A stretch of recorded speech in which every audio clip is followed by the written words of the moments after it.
শিশু, কিশোর কিশোরী, তরুণ তরুণী, ছাত্রছাত্রী, বয়স্ক, বৃদ্ধ, নারী পুরুষ সবাইকে জানাই আমার সালাম।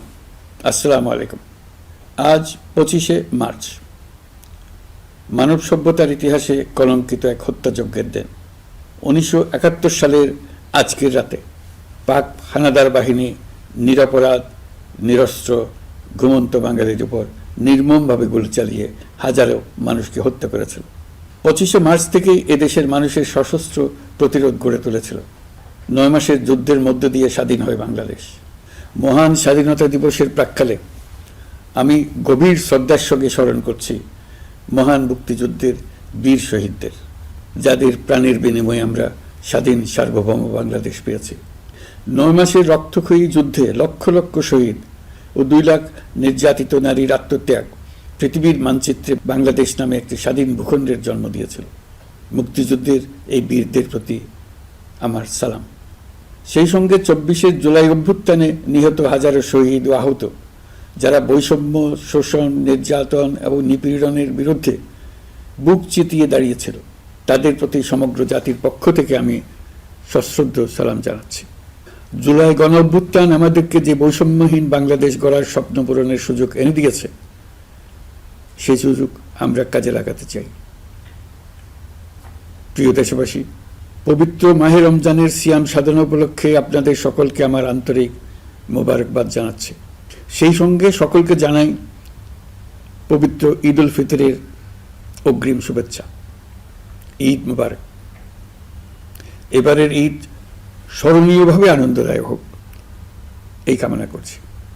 বর্তমান সরকার দায়িত্ব গ্রহণের পর থেকেই দ্রব্যমূল্য নিয়ন্ত্রণে জোর ব্যবস্থা নিয়েছে।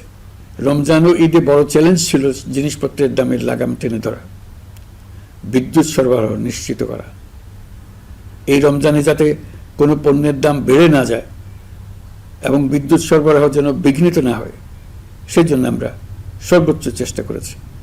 রমজান মাস জুড়ে সরবরাহ চেনের প্রতিবন্ধকতা কঠোরভাবে প্রতিহত করতে সব ধরনের ব্যবস্থা আমরা নিয়েছি। দেশের সকল জায়গা থেকে খবর এসছে যে এই রমজানের দ্রব্যমূল্য আগের তুলনায় কমেছে, জনগণ স্বস্তি পেয়েছে। দাম নিয়ন্ত্রণে এই প্রচেষ্টা চলমান থাকবে। প্রিয় দেশবাসী, গত 16 বছরে শেখ হাসিনা যে ভয়াবহ লুটপাট কায়েম করেছিল, আপনারা সেটার ভুক্তভোগী ছিলেন। ছাত্র জনতার অভ্যুত্থানের মুখে তারা পালিয়ে যাবার সময় এক লণ্ডভণ্ড অর্থনীতি রেখে গেছে। এই পরিস্থিতিতে দায়িত্ব নেবার পর অর্থনীতি পুনরুদ্ধারের জন্য অন্তর্বর্তী সরকার নানা উদ্যোগ নিয়েছে। ব্যাংকিং খাতে শৃঙ্খলা ফিরেছে। ক্রমান্বয়ে অর্থনীতির অপরাপর সুযোগগুলো ইতিবাচক ধারায় ফিরতে শুরু করেছে। এই সরকারের সবচেয়ে বড় চ্যালেঞ্জ মূল্যস্ফীতি। ফেব্রুয়ারিতে মূল্যস্ফীতি 9.32% নেমে এসছে, যা 22 মাসের মধ্যে সর্বনিম্ন। আগামী জুন মাসের মধ্যে এটি 8%-এর নিচে নেমে আসবে বলে আশা করছি। দেশের ধ্বংসপ্রাপ্ত অর্থনীতিতে স্বস্তি এনে দিয়েছে আমাদের প্রবাসী ভাই বোনেরা। অন্তর্বর্তী সরকার দায়িত্ব নেবার পর থেকে রেমিটেন্স ধারাবাহিকভাবে বেড়েছে।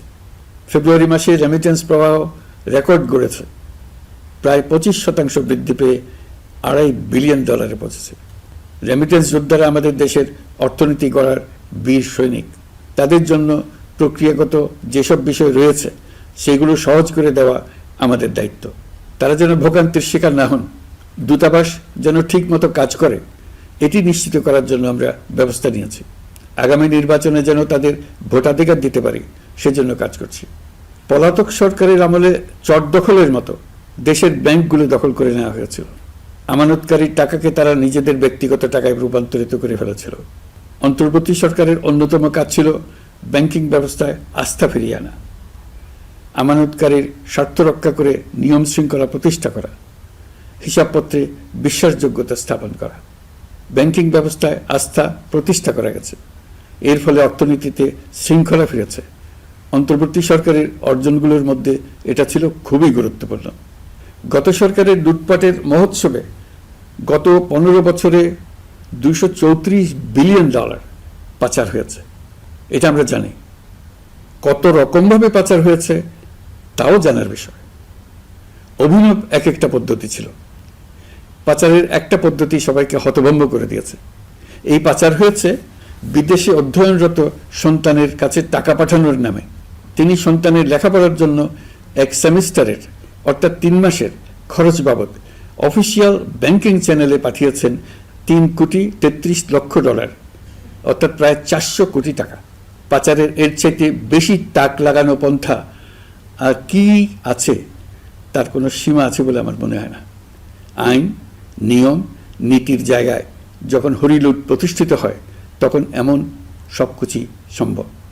এই অর্থ পাচারকারীদের দ্রুত আইনের আওতায় নিয়ে আসার লক্ষ্যে ইতিমধ্যে আন্তর্জাতিক তৎপরতা জোরদার করা হয়েছে।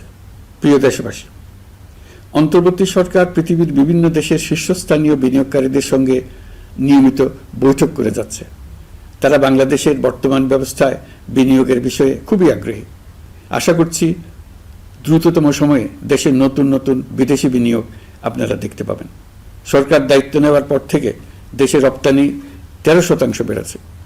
জানুয়ারিতে 7% কন্টেইনার হ্যান্ডলিং বেড়েছে।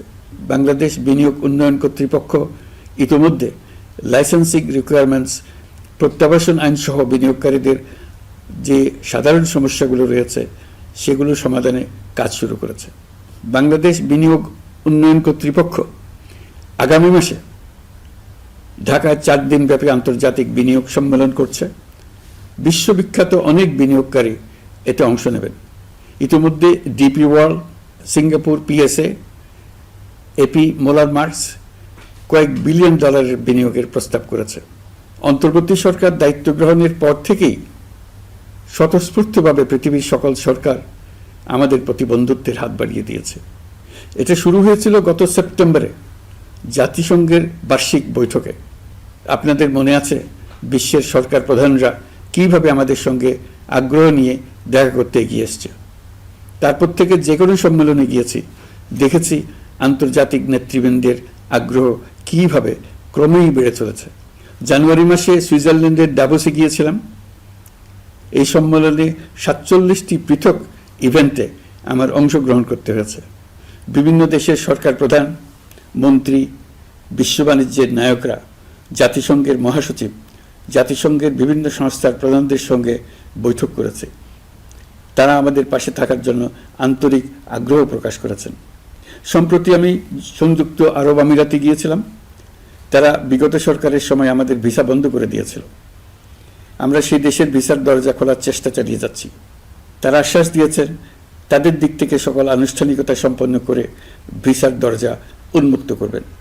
আমি আশা করছি সেটা দ্রুতই উন্মুক্ত হবে।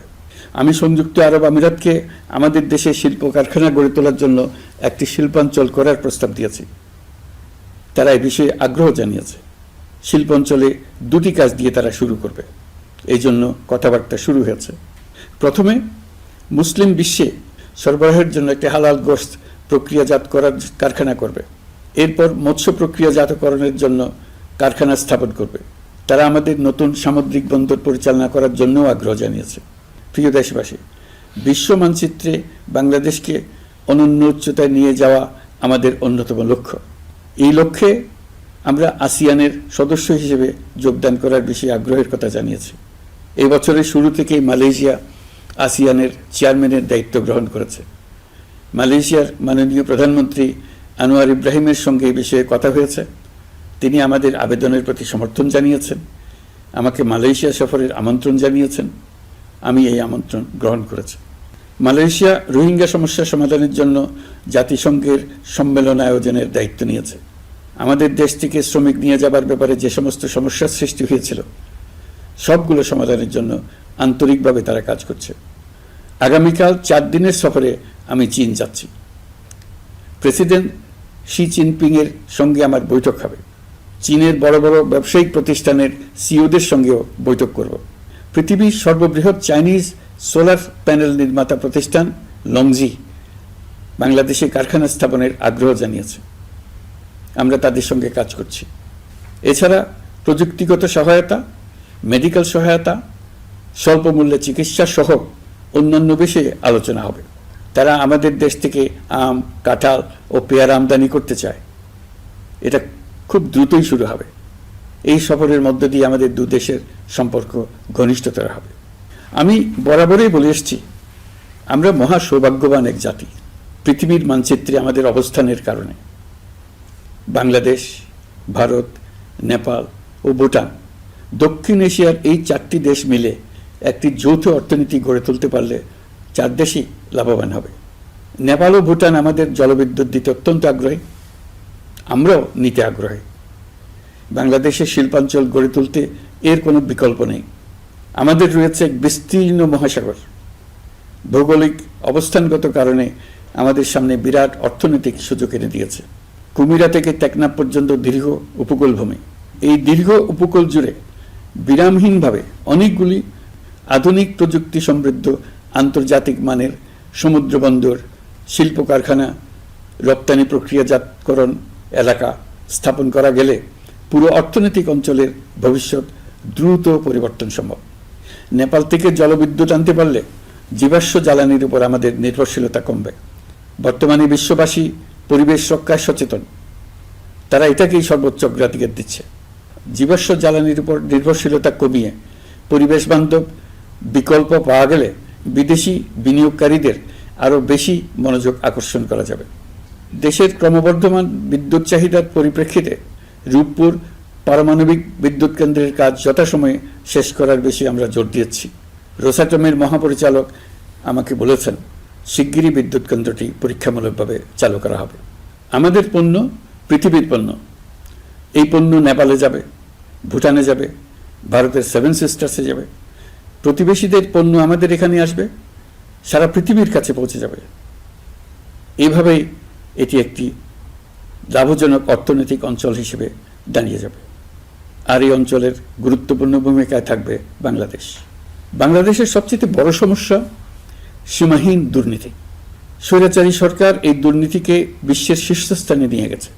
দুর্নীতির ফলে শুধু যে সবকিছুতে অবিশ্বাস্য রকম ব্যয় বৃদ্ধি পাচ্ছে তাই না, এর ফলে সরকার ও জনগণের সকল আয়োজন বিকৃত হয়ে যায়। সরকারের লক্ষ্য, নীতিমালা, প্রাতিষ্ঠানিক আয়োজন, সরকারি কর্মকর্তাদের দায় দায়িত্ব যা কিছু কাগজে লেখা থাকে তার সব কিছু অর্থহীন হয়ে যায়। দেশ চলে অলিখিত আয়োজনে। সরকারকে চলতে হয়, ব্যবসায়ীকে চলতে হয়, শিল্পপতিকে চলতে হয়, বিনিয়োগকারীকে চলতে হয়, দেশের সকল নাগরিককে এই অলিখিত নিয়মে চলতে হয়।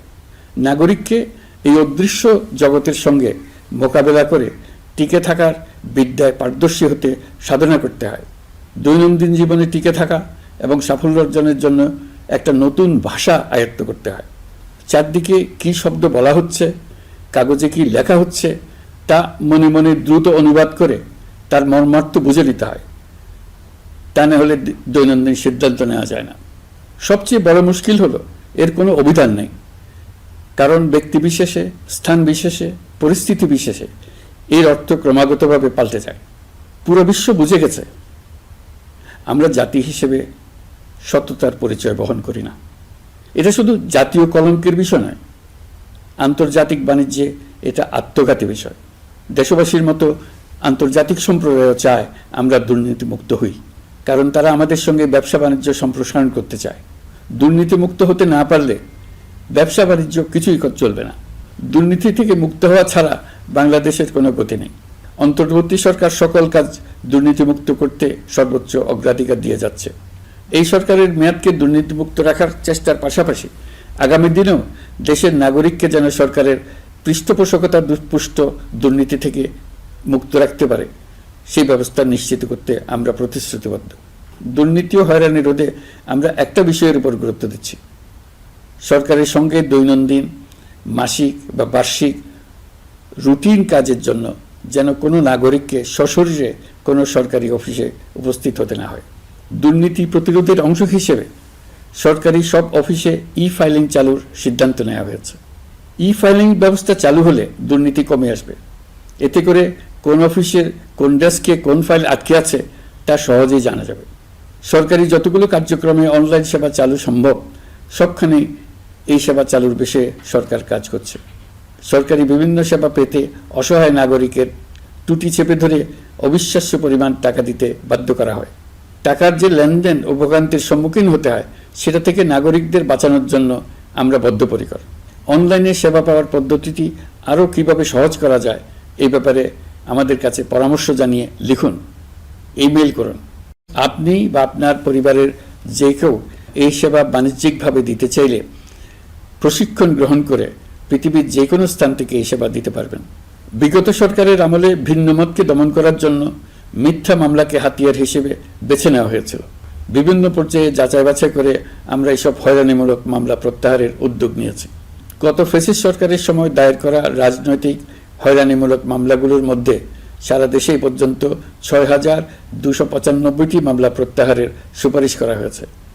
অন্যান্য সকল হয়রানিমূলক মামলাও ক্রমান্বয়ে প্রত্যাহার করা হচ্ছে। এছাড়া এ পর্যন্ত সাইবার সিকিউরিটি আইনের অধীনে বিচারাধীন স্পিচ অফেন্স সংক্রান্ত ৪১৩টি মামলা প্রত্যাহার করা হয়েছে। এই আইনটি অবিলম্বে বাতিল করে নাগরিক বান্ধব সাইবার সুরক্ষা আইন করা হচ্ছে। মানুষের ভোগান্তি রোধেও আমরা আইনগত পদক্ষেপ নিচ্ছি। জিডি করার সময় স্বাক্ষর দেওয়ার জন্য এখন আর থানায় যাওয়ার প্রয়োজন নয়, এটা অনলাইনেই করা যাবে। এই ব্যাপারে প্রয়োজনীয় নির্দেশ দেওয়া হয়েছে। পাওয়ার অফ অ্যাটর্নি বিধিমালা সংশোধনীর মাধ্যমে প্রবাসী বাংলাদেশিদের হয়রানি লাঘব করা হয়েছে। সংশোধিত বিধিমালার আলোকে বাংলাদেশি পাসপোর্ট না থাকলেও বাংলাদেশি বংশোদ্ভূত ব্যক্তির পাসপোর্টে নো ভিসা রিকোয়ার্ড স্টিকার থাকলে কিংবা জন্ম সনদ বা জাতীয় পরিচয়পত্র থাকলেই তিনি বিদেশ থেকে পাওয়ার অফ অ্যাটর্নি সম্পাদন করতে পারবেন। সরকারি সিদ্ধান্ত ও প্রয়োজনীয় ব্যবস্থা নেওয়ার পর বিমানের টিকিট কেনার পুরো প্রক্রিয়াটি অনলাইনে নিয়ে যাওয়ার ফলে বিমানের টিকিটের দাম শতকরা ৫০ থেকে ৭৫ ভাগ কমে গেছে। বিশেষ করে মধ্যপ্রাচ্যের প্রবাসী ভাই বোনেরা এতে করে স্বস্তি পাচ্ছে। অন্যান্য এয়ারলাইনের টিকিটের দামও কমে গেছে। নাগরিকদের হয়রানিমুক্ত ও দুর্নীতিমুক্ত সেবা প্রদানের জন্য সরকার ভূমি সেবা ডিজিটালাইজ করার উদ্যোগ নিয়েছে। এর অংশ হিসেবে ভূমি মন্ত্রণালয় অনলাইনে ঘরে বসেই জমির খাজনা প্রদান, নামজারি, জমা খারিজ, খতিয়ান বা পর্চা সার্টিফাইড কপি, মৌজা ম্যাপ বা নকশা প্রদানের কার্যক্রম শুরু করেছে। এই পদ্ধতিতে ভোগান্তি, অস্বচ্ছতা ও দুর্নীতির অবসান হবে। বর্তমানে সারা দেশে পরীক্ষামূলকভাবে এই কার্যক্রম চালু হয়েছে। এগুলোকে ক্রমান্বয়ে আরও জনবান্ধব করে স্থায়ী রূপ দেওয়া হবে। এর লক্ষ্য হবে ক্রমাগতভাবে এই সকল দায়িত্ব সরকারের হাত থেকে নিয়ে সেবাদানকারী ব্যক্তি বা প্রতিষ্ঠানের কাছে ছেড়ে দেওয়া। গ্রামের স্কুল কলেজ পাশ করা ছেলেমেয়েরা, গৃহিণীরা ঘরে বসে সারা দেশে এই সেবা দান করবে এবং অনেকে তাদের কৃতিত্বের জন্য প্রসিদ্ধ হয়ে পড়বে। তারা সারা দেশের গ্রাহকদের সেবা নিজের গ্রাম থেকেই প্রদান করবে। রাজস্ব সংস্কার কমিশনের সুপারিশ অনুসারে জাতীয় রাজস্ব বোর্ড বিলুপ্ত করার সিদ্ধান্ত নেওয়া হয়েছে। এর জায়গায় দুটি পৃথক বিভাগ করা হচ্ছে। একটি হলো নীতি প্রণয়ন বিভাগ বা জাতীয় রাজস্ব নীতি বোর্ড, অন্যটি বাস্তবায়ন বিভাগ বা জাতীয় রাজস্ব সংগ্রহ বিভাগ। এর ফলে সরকারের পছন্দের ব্যক্তিরা হাজার হাজার কোটি টাকার রাজস্ব ফাঁকি দেওয়ার আর সুযোগ পাবে না। আমি আশা করি পরবর্তীতে যারা সরকারে আসবেন তারাও এই নীতি বহাল রাখবেন। এখনকার যুগ হলো প্রযুক্তির যুগ, সৃজনশীলতার যুগ। আমাদের দেশে ১৭ কোটি নারী পুরুষ, তার মধ্যে তরুণরা হলো বিপুলভাবে সংখ্যাগরিষ্ঠ। বাংলাদেশ মানব সম্পদের দিক থেকে ৮ম বৃহত্তম দেশ। একযোগে এই তরুণরা সৃজনশীলতা প্রকাশের সুযোগ পেলে বন্যার স্রোতের মতো আমাদের দেশ দ্রুত বেগে পৃথিবীর বাজারের মধ্যস্থানে চলে যাবে। এই বিপুল তরুণ গোষ্ঠীর সামনে থেকে পথের বাধা সরিয়ে দেওয়াই হলো আমাদের সরকারের প্রধান লক্ষ্য। প্রযুক্তি আমাদের জন্য সুযোগ সৃষ্টি করেছে, আমরা দ্রুত বেগে এই সুযোগ গ্রহণ করার কাজে নিজেদের নিয়োজিত করেছি। এমনভাবে আমরা প্রযুক্তি ব্যবহার করার কাজে নিয়োজিত হয়েছি যাতে নাগরিকের আঙ্গুলের ইশারায় সরকার তার সেবা নাগরিকের কাছে তাৎক্ষণিকভাবে হাজির করে। তা নিশ্চিত করার জন্য আমরা সেই সেবা দিতে চাই প্রযুক্তির মাধ্যমে, সরকারি অফিসের মাধ্যমে নয়। ইতিমধ্যে পাসপোর্ট পেতে পুলিশ ভেরিফিকেশনের নিয়ম আমরা বাতিল করে দিয়েছি। এর ফলে বর্তমানে নাগরিকরা আগের চাইতে সহজভাবে পাসপোর্ট সেবা পাচ্ছেন। পুলিশ রিপোর্ট প্রাপ্তির নিয়ম বাতিল করার পর এ পর্যন্ত ৭০,০০০ নতুন পাসপোর্ট, যা বহুকাল ধরে পুলিশ রিপোর্ট আসার অপেক্ষায় আটকে ছিল, তা দ্রুত আবেদনকারীদের হাতে পৌঁছে দেওয়া হয়েছে। পাসপোর্ট প্রাপ্তি সহজ করার জন্য আমরা পুরনো পদ্ধতি বাতিল করে ইলেকট্রনিক পাসপোর্ট প্রচলন শুরু করেছি। এর ফলে দ্রুত পাসপোর্ট দেওয়া সম্ভব হচ্ছে। দেশের অভ্যন্তরে ই পাসপোর্ট হোম ডেলিভারি দেওয়া সম্ভব হচ্ছে। আগামীতে সকলেই ঘরে বসে পাসপোর্ট পাবেন, এটা নিশ্চিত করার চেষ্টা করছে।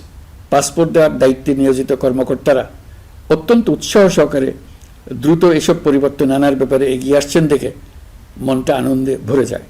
প্রিয় দেশবাসী, হজ মুসলমানদের জন্য সবচেয়ে গভীর আধ্যাত্মিক সফরগুলোর মধ্যে প্রধান। সারা জীবন তারা হজ পালনের জন্য অপেক্ষা করেন। পবিত্র হজ পালনে বাংলাদেশের হাজিরা প্রায় বিভিন্ন চ্যালেঞ্জের সম্মুখীন হন। ভাষাগত বাধা, স্বাস্থ্য ঝুঁকি, অতিরিক্ত ভিড়, প্রশাসনিক জটিলতা এবং লজিস্টিক সমস্যা সহ নানা অসুবিধা।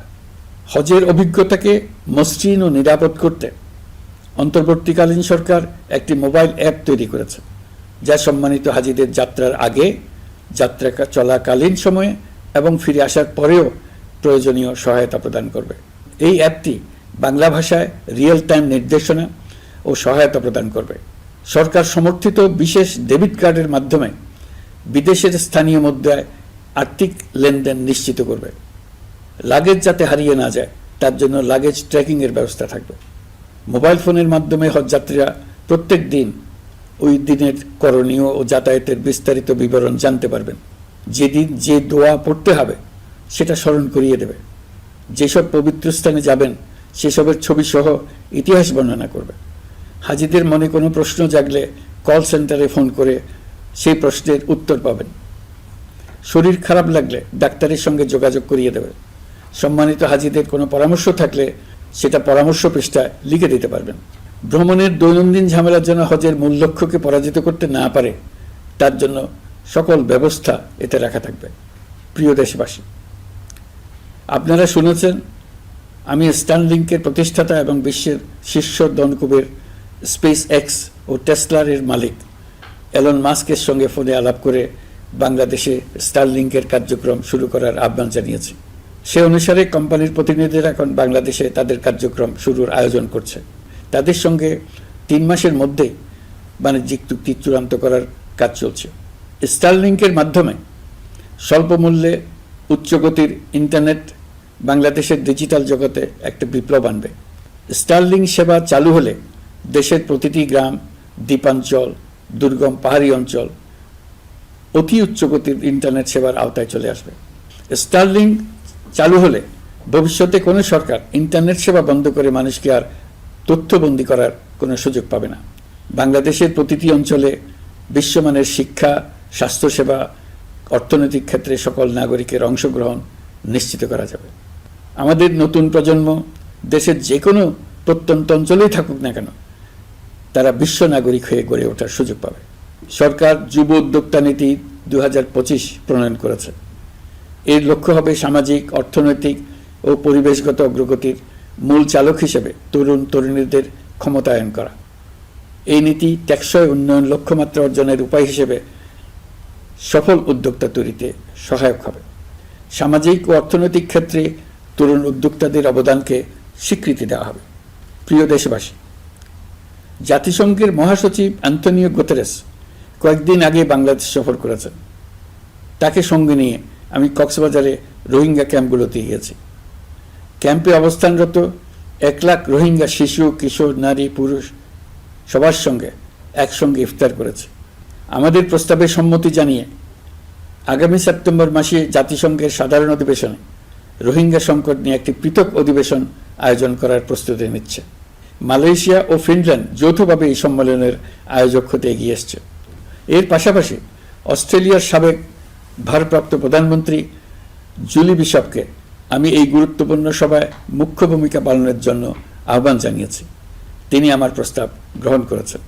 জাতিসংঘের মহাসচিব বাংলাদেশ সফরে এসে জাতীয় ঐকমত্য কমিশনের সদস্য, রাজনৈতিক দলের নেতৃবৃন্দ ও তরুণদের সঙ্গে পৃথকভাবে বৈঠক করেছেন। বৈঠকে সবাই জাতিসংঘের মহাসচিবকে নতুন বাংলাদেশ গঠনের স্বপ্নের কথা জানিয়েছেন। আপনারা জানেন, পতিত স্বৈরাচারের নিপীড়নের বর্ণনা উঠে এসছে জাতিসংঘের মানবাধিকার বিষয়ক হাই কমিশনারের কার্যালয়ের রিপোর্টে। গত জুলাই-আগস্ট মাসে বাংলাদেশের ছাত্র, শ্রমিক জনতার উপর শেখ হাসিনা সরকার ও আওয়ামী লীগ যে দমন, পীড়ন ও হত্যাকাণ্ড চালিয়েছে এর পুঙ্খানুপুঙ্খ তদন্ত করে বিস্তারিত রিপোর্ট প্রকাশ করেছে তারা। এই রিপোর্টে স্পষ্টভাবে উঠে এসছে যে শেখ হাসিনা নিজেই নিরাপত্তা বাহিনীর কর্মকর্তাদের নির্দেশ দিয়েছিলেন বিক্ষোভকারীদের হত্যা করতে। বিগত সরকার, আওয়ামী লীগ ও আওয়ামী লীগের সহযোগী গোষ্ঠী ও সংগঠন একত্রিত হয়ে পরিকল্পিতভাবেই গুরুতর মানবাধিকার লঙ্ঘনে জড়িত ছিল। মানবাধিকার বিষয়ক হাইকমিশনারের রিপোর্টে বলা হয়েছে, বিক্ষোভ চলাকালে প্রায় 1400 জন নিহত হয়েছেন, যার মধ্যে প্রায় 13% শিশু। বিক্ষোভের সম্মুখ সারিতে থাকার কারণে আমাদের জুলাই কন্যারা নিরাপত্তা বাহিনী ও আওয়ামী লীগের সমর্থকদের দ্বারা আক্রান্ত হয়েছে, এমনকি যৌন নির্যাতনের শিকার হয়েছে। জাতিসংঘের রিপোর্ট পড়ে সবার গায়ের লোম দাঁড়িয়ে গেছে। কি ভয়াবহতা! কিভাবে একজন প্রধানমন্ত্রী নিজ দেশে নিরস্ত্র মানুষকে হত্যার পর লাশ লুকিয়ে ফেলার নির্দেশ দিতে পারে? ক্ষমতা আঁকড়ে রাখার জন্য তিনি পৃথিবীর সকল নিষ্ঠুরতা ছাড়িয়ে গেছেন। এটাই জাতিসংঘের প্রতিবেদনে উঠে এসছে। মানবাধিকার বিষয়ক হাইকমিশনার কার্যালয়ের এই রিপোর্টকে আমরা স্বাগত জানাচ্ছি। প্রতিবেদনে যে সুপারিশ করা হয়েছে, অন্তর্বর্তী সরকার সেই সুপারিশগুলো গুরুত্বের সঙ্গে বিবেচনা করছে। আপনাদেরকে আশ্বস্ত করে বলতে চাই, যারা গণহত্যায় জড়িত ছিল, যারা নির্বিচারে মানুষ হত্যা করেছে, যারা ইতিমধ্যে হত্যাকারী হিসেবে বিশ্বের কাছে স্বীকৃত, তাদের বিচার এই দেশের মাটিতে হবেই। প্রিয় দেশবাসী, আপনারা জানেন, অন্তর্বর্তী সরকার দায়িত্ব নেবার পর থেকেই গণমাধ্যম ও সোশ্যাল মিডিয়ায় গুজবের জন্য এক মহোৎসব চলছে। দেশকে অস্থিতিশীল করার জন্য একের পর এক মিথ্যা তথ্য ছড়িয়ে দিয়ে জনগণকে বিভ্রান্ত করার চেষ্টা চলছে। অভিনব সব প্রক্রিয়ায় গুজব ছড়ানো হচ্ছে। এক ছবির সঙ্গে অন্য ছবি জুড়ে দেওয়া হচ্ছে, ঘটনা একটা, ছবি আরেকটা। এরকম ফটোকার্ড বানিয়ে অন্য দেশের ঘটনাকে এ দেশের ঘটনা হিসেবে চালিয়ে দিয়ে সোশ্যাল মিডিয়ায় তোলপাড় করে ফেলছে। যতই নির্বাচন কাছে আসবে, এর রূপ আরো ভয়ঙ্কর হতে থাকবে। কারা এর পেছনে আছে, কেন আছে, তা আপনাদের সবারই জানা আছে। আমরা এই গুজব ও মিথ্যা তথ্যের প্রচারণা রোধ করতে জাতিসংঘের সহযোগিতা চেয়েছি। জাতিসংঘের মহাসচিব এর মোকাবেলায় আমাদের সহযোগিতা করবেন বলে আশ্বাস দিয়ে গেছেন। দেশবাসীকে আমি স্মরণ করিয়ে দিতে চাই যে জুলাই অভ্যুত্থানের প্রথম পর্ব সফলভাবে সমাপ্ত হয়েছে। প্রথম পর্বের সমাপ্তির মধ্য দিয়ে অভ্যুত্থানের দ্বিতীয় পর্ব শুরু হলো। সবসময় মনে রাখতে হবে, আমরা কিন্তু যুদ্ধাবস্থায় আছি। গুজব হলো এই জুলাই অভ্যুত্থানের বিরুদ্ধে পরাজিত শক্তির মস্ত বড় হাতিয়ার। গুজব দেখলেই গুজবের সূত্রের সন্ধান করতে থাকবেন, গুজবকে অবহেলা করবেন না।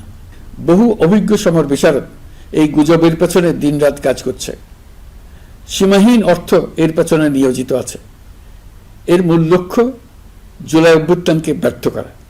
আমরা তাকে ব্যর্থ হতে দেব না। আমাদের সামগ্রিক ঐক্য পলাতক শক্তির গায়ে জ্বালা ধরিয়ে দিচ্ছে। তারা এই ঐক্য ভাঙতে চায়। তাদের অভিনব কৌশল আপনি টেরই পাবেন না, আপনি বুঝতেই পারছেন না কখন তাদের খেলায় আপনি পুতুল হয়ে গেছেন। আমাদের সচেতনতা এবং সামগ্রিক ঐক্য দিয়েই এই গুজবকে রুখতে হবে। পলাতক অপশক্তির ষড়যন্ত্রকে ব্যর্থ করে দিতে হবে। প্রিয় দেশবাসী, আপনারা জানেন, ইতিমধ্যে জাতীয় ঐকমত্য কমিশন তাদের কাজ শুরু করেছে। 6টি সংস্কার কমিশনের 166টি সুপারিশ ও পূর্ণাঙ্গ প্রতিবেদন সহ 38টি রাজনৈতিক দলের কাছে চিঠি দেওয়া হয়েছে। ইতিমধ্যে রাজনৈতিক দলগুলোর সঙ্গে বৈঠক শুরু হয়েছে। দেশের রাজনৈতিক দলগুলো খুবই ইতিবাচকভাবে সংস্কার কাজে সাড়া দিয়েছেন। তাদের মতামত তুলে ধরছেন। কোন রাজনৈতিক দল কোন কোন সংস্কার প্রস্তাবে একমত হয়েছেন, কোনটিতে দ্বিমত হয়েছেন, সেসব তারা জানাচ্ছেন। এটা আমাদের জাতির জন্য অত্যন্ত সুখকর বিষয় যে প্রতিটি রাজনৈতিক দল সংস্কারের পক্ষে মত দিচ্ছেন। ঐকমত্য কমিশনের মাধ্যমে সকল রাজনৈতিক দলের মতামত নেওয়ার কাজ এখন চলমান আছে। কমিশনের লক্ষ্য যে সকল বিষয়ে রাজনৈতিক দলগুলো একমত হবেন সেগুলো চিহ্নিত করা এবং তার একটা তালিকা প্রস্তুত করা। যে সকল দল এতে একমত হয়েছেন তাদের স্বাক্ষর নেওয়া। এই তালিকাটাই হবে জুলাই চার্টার বা জুলাই সনদ। আমাদের দায়িত্ব জাতির সামনে পুরো প্রক্রিয়াটা স্বচ্ছভাবে তুলে ধরা এবং প্রক্রিয়া শেষে নির্বাচনের আয়োজন করা। নির্বাচনের ব্যাপারে আমি আগেও বলেছি, আবারও বলছি, এবছর ডিসেম্বর থেকে আগামী বছরের জুনের মধ্যে নির্বাচন হবে। আমরা চাই আগামী নির্বাচনটি বাংলাদেশের ইতিহাসে সবচেয়ে অবাধ, সুষ্ঠু ও গ্রহণযোগ্য নির্বাচন হবে। এই জন্য নির্বাচন কমিশন সব ধরনের প্রস্তুতি নিতে শুরু করেছে। রাজনৈতিক দলগুলো ব্যাপক উৎসাহ উদ্দীপনায় নির্বাচনের জন্য তৈরি হতে শুরু করবে বলে আশা করছি। প্রিয় নাগরিকবৃন্দ, আমাদের দেশের নারীরা দীর্ঘ আন্দোলনের মাধ্যমে বহু বছর ধরে অনেক বাধা পেরিয়ে একটু একটু করে সামনে এগিয়ে যাচ্ছে। স্বাধীনতার 54 বছর পরেও এদেশের নারীরা অর্থনৈতিক, রাজনৈতিক, সামাজিক বৈষম্যের শিকার। বাংলাদেশের ইতিহাসে এখন পর্যন্ত যত আন্দোলন সংগ্রাম হয়েছে তার মধ্যে জুলাই গণ অভ্যুত্থানে নারীদের অংশগ্রহণ ছিল সবচেয়ে বেশি। গণ অভ্যুত্থানে নারীরা দুঃসাহসিক ভূমিকা রেখেছে, পুরনোকে দূরে ঠেলে দিয়ে নতুনের ভিত্তি স্থাপনের প্রতিজ্ঞা নিয়েছে। তারা ব্যাপক সংস্কারের কথা বলেছে, সর্বত্র নারীদের ভূমিকা আরও জোরালো করার কথা বলেছে। আমি মনে করি জুলাই গণ অভ্যুত্থান বাংলাদেশের প্রেক্ষিত বদলে দিয়েছে। জুলাইয়ের পর নারীদের অবস্থান ইতিবাচকভাবে পরিবর্তন হবে, সেটাই আমরা চাই। আমরা বাংলাদেশ নিয়ে নতুন করে ভাবতে চাই, আর এই নতুন ভাবনায় নারীদের অবস্থান উচ্চতম পর্যায়ে অগ্রাধিকার পাক, সেটাই আমরা চাই। পরিবারের সকল সদস্য, পাড়া প্রতিবেশী, ধর্মীয় প্রতিষ্ঠান, স্কুল, আপনারা আপনাদের নিজ নিজ অবস্থান থেকে ছেলে শিশু ও মেয়ে শিশুর মধ্যে যেন কোনো বৈষম্য সৃষ্টি না হয় তা নিশ্চিত করুন। আসুন নতুন বাংলাদেশে সবাই মিলে শিশুদের জন্য সুস্থ পরিবেশ নিশ্চিত করি। জুলাই গণ অভ্যুত্থানে অংশ নেওয়া নারীরা তাদের অধিকার প্রতিষ্ঠার ব্যাপারে দৃঢ় প্রতিজ্ঞ। দেশে বিরাজমান বৈষম্যগুলো চিহ্নিত করে নারীর প্রতি সহিংসতা প্রতিরোধ ও বৈষম্য নিরসনে আমাদের প্রত্যেককে একসঙ্গে কাজ করতে হবে। নারীর প্রতি বিদ্বেষমূলক কথাবার্তা, নারীকে খাটো করে রাখার প্রবৃত্তি যারা ধারণ করে তাদের বিরুদ্ধে সামাজিক আন্দোলন গড়ে তোলা প্রয়োজন।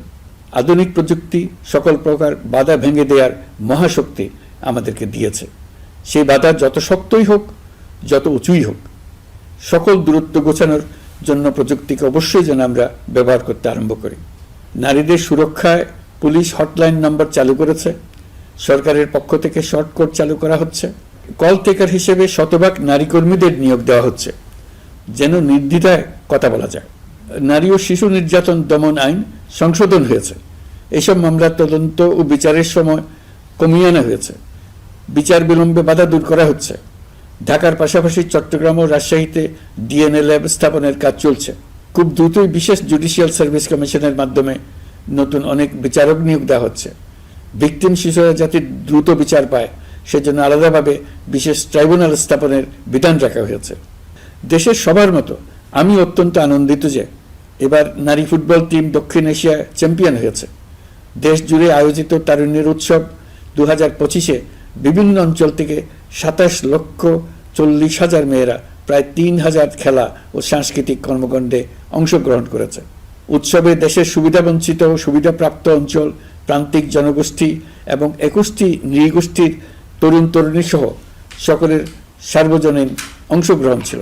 এই উৎসবের অন্যতম লক্ষ্য ছিল তরুণদের মধ্যে ঐক্য গড়ে তোলা, সহযোগিতার নীতি প্রচার এবং তাদেরকে উদ্যোক্তা হিসেবে গড়ে তোলা, যাতে করে তারা আত্মনির্ভর হতে পারে, দেশের সম্পদ হিসেবে গড়ে উঠতে পারে। আমরা তারুণ্যের এই উৎসব সারা বছর জুড়ে উদযাপন করার ঘোষণা দিয়েছি।